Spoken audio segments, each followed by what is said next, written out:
Shabbat Shalom. It has been such a wonderful morning. And I want to take a couple minutes, which is actually a euphemism. I'm going to take more than just a few minutes, to really unpack something together that this year continues to be the congregational theme of Israel. Next week, we're having for our Scholar in Residence weekend, Ambassador Dennis Ross and David Makovsky will be here, and we're very excited for their talk Friday and Saturday. And there have been programming and conversations that we have been having throughout this year, specifically on Israel, and with the news of this week. Not that Israel's not in the news every single week, but somehow it has felt different with Congresswoman Ilhan Omer's tweets. There's anti-BDS legislation that's been going through. Of course, life on campuses is constantly present in our thoughts. And so, like I did on the high holidays and have been doing throughout the year, that I want to unpack a bit about this climate that we are living in, where it is difficult to be loving Israel, that being a proud Zionist, as I am, it is hard. It is complicated because the political right portrays any criticism of Israel as traitorous and support for Palestinians as heresy. And on the political left, they portray any support of Israel as supporting fascists, of being critical of Palestinians as being cold-hearted to their plight. And we know that those extremes are not reality. So in an atmosphere of extremes, where can moderate voices live? I think most of us have that problem, and we need to continue to unpack that. There is no place for criticism, even when it is warranted. Some of Israel's policies are wrong. That shouldn't be a radical thing to say. Some of the Palestinians' policies are wrong. Bus bombings, missile launches, kidnapping, stabbings are not peacemaking efforts. Being able to say this is the nature of a strong civil society in America and a strong civil society in Israel. And to be honest, I fear the weakening of both of our civil societies. The places for nurturing voices of bridge building, and not just of dehumanizing or destruction or zero-sum gain scenarios, has largely disappeared. So I want to spend some time unpacking what the BDS movement is. That we've not done this on the Bima before, though I have talked about it in many other forums. I know that this will be inadequate to completely cover the topic, but as I said, our congregational theme is Israel, and part of what I have been doing is trying to complicate our discussions and impressions around this all year long. So first, what is BDS, since it is in the news all the time? This is the Boycott, Divest, Sanction Movement, BDS. It is formed on the anti-apartheid movement of South Africa. In 2001, there was a United Nations sponsored Durban World Conference Against Racism, Racial Discrimination, Xenophobia, and Related Intolerance. That was the name of this conference that took place. There were actually two gatherings in Durban in 2001. There was the official UN conference and one sponsored by a group of about 3,000 NGOs that took place. And the discussion about Israel at both meetings was chaotic. It was clearly anti-Israel with a lot of vitriol, which overshadowed all the other issues that took place at these meetings. And the final declaration adopted by the NGO Forum laid the groundwork for the BDS movement by equating Zionism with racism and called for a boycott of Israel. Now, I recall reading news reports from these events at the time.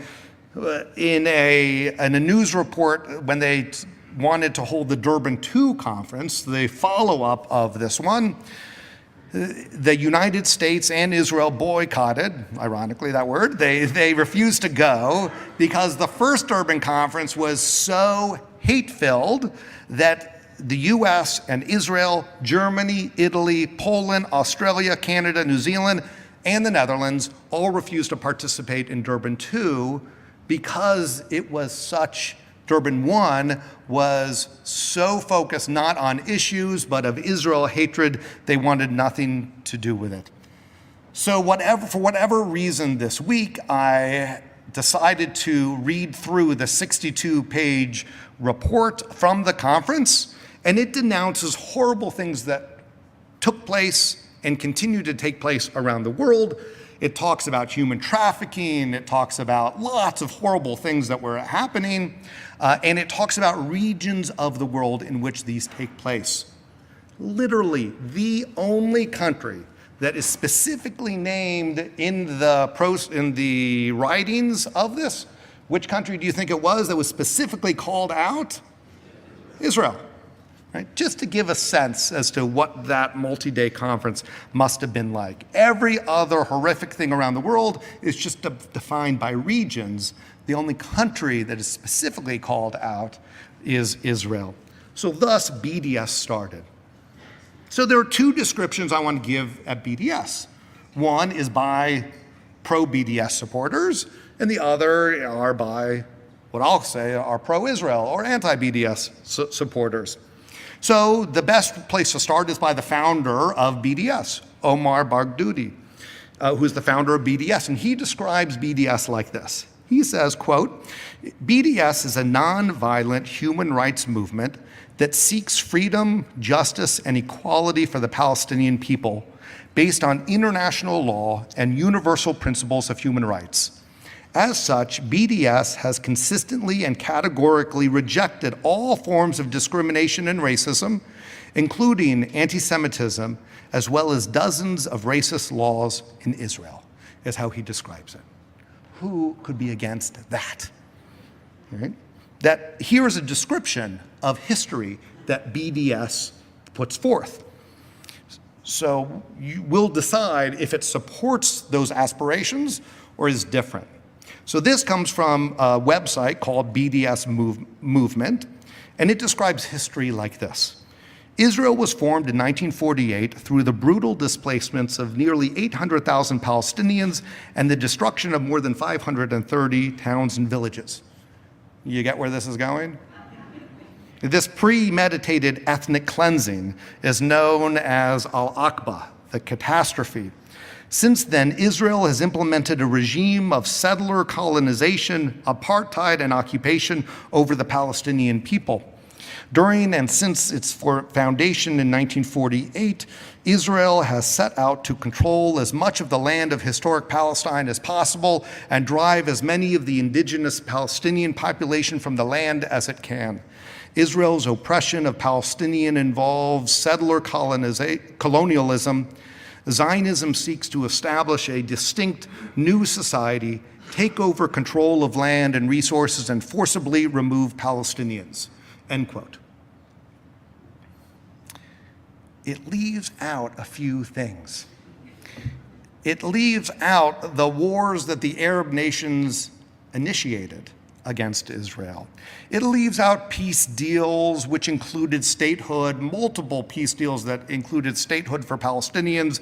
It leaves out the total return of Gaza, in which Hamas turned it into a terror stronghold. It leaves out a lot. But that is the BDS presentation of history. So on the other side, this comes from an organization called NGO Monitor. Which is an organization that focuses on Israel-Palestinian issues. And they say, BDS seeks to end the occupation and colonialization of all Arab lands, end quote, and promote the right of Palestinian refugees to return to their homes and properties. These goals, it says, undermine the fundamental right of the Jewish people to self-determination. Demonstrating this point, one of the strategies put forth at the first Palestinian conference for the boycott of Israel is to, quote, emphasize that the BDS campaign does not only target Israel's economy, but challenges Israel's legitimacy. Being a colonial and apartheid state as part of the international community, therefore, efforts are needed not only to promote wide consumer product boycotts, but also boycotts in the fields of academia, culture, and sports. BDS is the immoral collective punishment of Israelis and those who associate with them, undermining liberal values such as academic freedom and freedom of expression by restricting openness and tolerance, NGO monitor rights. They continue, BDS is the antithesis of universal human rights values rooted in double standards that condemn a single country for isolation and pariah status. Through false comparisons to apartheid South Africa, BDS activists attempt to transform a political and territorial dispute into a question of racial discrimination. So BDS is not a human rights movement, but a diffuse effort to undermine Israel's right to exist. So their tactics are manyfold. BDS capitalizes off what sociologists call the halo effect, which is framing itself as the champion of our highest values, and thus opposing it is to oppose the basic civil values that we believe in. If you oppose BDS, then you must be in favor of oppressing people, is how it is framed, which is not at all the case. Life is far more complicated than that. Feminist groups like the controversy of the Women's March, Black Lives Matter, LGBTQ groups have all been influenced to one degree or another by this effect, this halo effect. And we have something called intersectionality today. So intersectionality, this term was coined in 1989 by Kimberly Crenshaw, a civil rights activist and legal scholar, in a paper for the University of Chicago Legal Forum. Merriam-Webster's definition of intersectionality is the complex, cumulative way in which the effects of multiple forms of discrimination, such as racism, sexism, and classism, combine, overlap, and intersect, especially in the experiences of marginalized individuals and groups. So if one group is oppressed, they must stand up for all other groups, is the concept of intersectionality. And as one example, the website I mentioned earlier, BDS Movement, has proudly promoted that there are LGBTQ groups who are boycotting this year's Eurovision competition being held in Israel because of the treatments of Palestinians. Well, where this makes no sense is I am 100% sure that LGBTQ individuals who live in Gaza City are far worse off than those that live in Tel Aviv. So the fact that they are supporting a group that actually oppresses themselves makes intersectionality often not sustainable to the rational mind, though this halo effect makes us all feel that we can all stand up for each other, even if that's not actually the case. Deborah Lipstadt, who was just here speaking in town this week about her new book called Anti-Semitism Here and Now, which is a wonderful book. I recommend it. She's based at Emory University, a prominent speaker and teacher. She writes this about BDS. She says that if they were to seriously examine BDS's founding documents, those that support BDS, or some of the statements made by its founder, such as Omar Barghouti, such as, "We definitely oppose a Jewish state in any part of Palestine," he says. "I am completely and categorically against binationalism because it assumes that there are two nations with equal moral claim to the land," she quotes him as saying. "They would find that its objective is in fact the dissolution of Israel as a Jewish state, which is what would occur if more than 7 million Palestinians currently living outside of Israel were granted Israeli citizenship and permitted to exercise their right of return. There are anti-Israel activists who take matters further by propagating the Arab and Marxist charge that Zionism is a form of racism. In fact, Zionism is the national liberation movement of Jews. To argue that only Jews among all of the peoples of the world are not to be permitted to have a national home, or more precisely, to return to their national home, is to deny Jewish peoplehood. The negation of Jewish nationhood is a form of anti-Semitism, she writes, if not in intent, then certainly in effect. This is particularly so today when the State of Israel, which was created by the United Nations resolution in 1947, exists. To have debated the efficacy of a Jewish state prior to its establishment was one thing, she says. To advocate for the dissolution of a state that is now home to 7 million inhabitants is something else entirely. Policies that would lead to the end of Israel as a Jewish state constitute, in the words of progressive essayist Ellen Willis, an unprecedented demand for an existing democratic state, one that has popularly elected government to not simply change its policies, but to disappear. This may explain why people such as Ken Livingstone always talk about their opposition to Zionism rather than to the existence of Israel.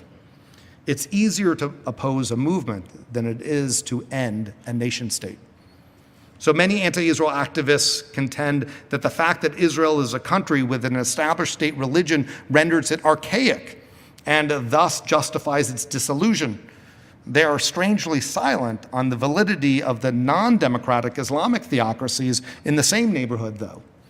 And the fact that Great Britain, Denmark, Greece, Monaco have official state religion doesn't seem to bother them either. BDS supporters aim to convince students that Israel is the sole impediment to peace in the Middle East, if not the world. It's another example of the attempt to toxify Israel, she writes. This is not happening just far off. Yesterday in Al Jazeera, an op-ed was written by Yoav Litvin, and he writes this yesterday. All versions of Zionism, including the Forward's liberal sort, he's pushing back against the Forward magazine, the newspaper, all versions of Zionism lead to the same reactionary end of unbridled expansionism and continued settler colonial genocide of Palestinian people. He's not mincing words here about what he believes. Zionism has always been a white supremacist, settler, colonialist, anti-democratic right-wing ideology which has demanded a loyalty based on nationalist racism. Zionists of all sorts, include of the liberal kind, have collaborated with anti-Semitic forces towards a mutual goal of global apartheid, often at the expense of Jews who live outside of Israel. I'm letting BDS speak for itself. Omar Baghdudi, he said, a Jewish state in Palestine in any shape or form cannot but contravene the basic rights of the indigenous Palestinian population and perpetuate a system of racial discrimination that ought to be opposed categorically. Definitively, most definitively, he writes, we oppose a Jewish state in any part of Palestine. No Palestinian, rational Palestinian, not a sellout Palestinian, will ever accept a Jewish state in Palestine, he writes, the founder of BDS. And finally, a professor in the California state system of universities, Asad Abu Khalil, he writes, the real aim of BDS is to bring down the state of Israel. That should be stated as an unambiguous goal. There should not be any equivocation on that subject. Justice and freedom for the Palestinians are incompatible with the existence of the state of Israel. So BDS is very clear on what its goals are, no matter how it dresses itself up. So what do we do? The first is to call out BDS for what it is. It is not a human rights movement or a mechanism for changing Israel's policies. It is a movement for the delegitimization and the existence of the state of Israel. The second is Palestinians do need to advocate to press within their own society and within Israel for change. Those voices need to be lifted up so that Palestinian society and Israeli society will be prepared for peace when it comes. That we need to support organizations that strengthen civil societies both in the Palestinian area and in Israel itself. That is essential. Support organizations that want to strengthen Israel and Palestinian civil society. So it is not BDS, it is not boycott, divest, and sanction that is needed. Not boycotting, but engagement is what we need to do. Not divest, but invest to create a strong economy so that Palestinians are prepared to actually have a nation should the time come, so that they are already prepared for it. That is what we, as Jews in the diaspora, were doing for decades before 1948. We were preparing for the state to come. We do not see the equivalent type of creation and building up within the West Bank or in Gaza. Abbas was elected in 2005 for a 4-year term, and he has not been reelected since. That is not the sign of a strong civil society. And we need to call out companies like Airbnb and others who are engaged in the BDS movement itself. So in conclusion, without hesitation, I stand here and share that I am a proud Zionist. I'm a proud lover of Israel. I'm not shy from criticizing some of Israel's policies or sharing the aspirations for a two-state solution. And what that means, a two-state solution, is that there will be a Jewish democratic Israel and a Palestinian state that live next to each other in peace. But BDS is not what it sells itself as. It is attractive because we want to attach ourselves to easy solutions, to care for the underdog, to fight the fight against oppression. But its goals are not my goals. BDS founders do not want Israel to exist. The goal of BDS is to undermine and eliminate the Jewish state of Israel. You heard it in their words today. Remember, in their own words from Aska Fayaz, a BDS leader at UC Davis, you can't have coexistence with Zionists. Their purpose of Zionism is discrimination, elimination, and ethnic cleansing of a group of people. So if you want to talk about coexistence, I'm not talking with you, he says. Let's stand up for Israel and hold it accountable to be its best self. But let's not be fooled by BDS. I want to end with hope. So I'm going to ask you to turn to page 178 in our prayer books. And on the far left side of the page is the prayer for Israel on page 178. And let's read this together.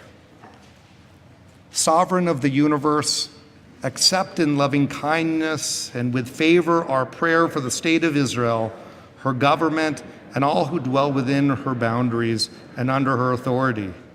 Open our eyes and our hearts to the wonder of Israel and strengthen our faith in your power to work redemption in every human soul. Grant us also the fortitude to keep ever before us the ideals upon which the state of Israel was founded. Grant courage, wisdom, and strength to those entrusted with guiding Israel's destiny to do your will. Be with those with whose shoulder Israel's safety depends, and defend them from all harm. Spread over Israel and all the world your shelter of peace, and may the vision of your prophets soon be fulfilled. Nation shall not lift up sword against nation, and neither shall they anymore. Lo yisa goy el goy cherev, lo yimodu od milchama. Lo yisa goy el goy cherev, lo yimodu od milchama. Lo yisa goy el goy cherev, lo yimadu od milchama, lo yisago el goy cherev, lo yimadu od milchama. Shabbat shalom.